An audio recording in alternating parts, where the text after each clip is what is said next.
As the increase in the price of goods and services poses a challenge to various government organizations, including the schools, there is a chance for schools to overcome this economic burden. Executive Director for Institute of National Affairs, Paul Barker, highlighted that most of the schools around the country have good pieces of land that can focus on producing food crops beneficial to the students. Schools around the country, some have got land, some have very little land.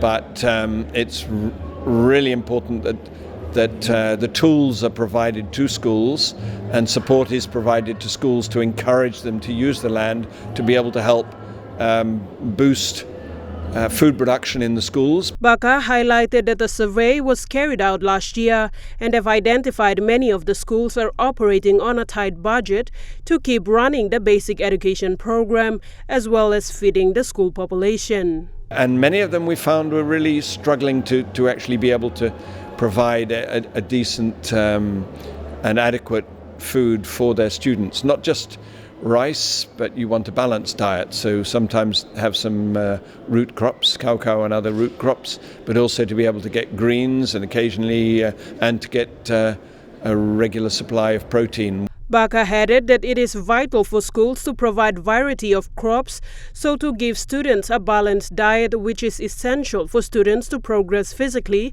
and mentally.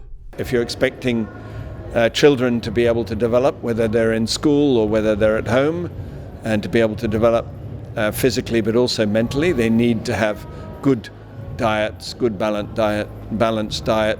Obviously energy, foods, but also other nutrients. Barker highlighted that it is vital for schools to consider these options at this time of economic burden.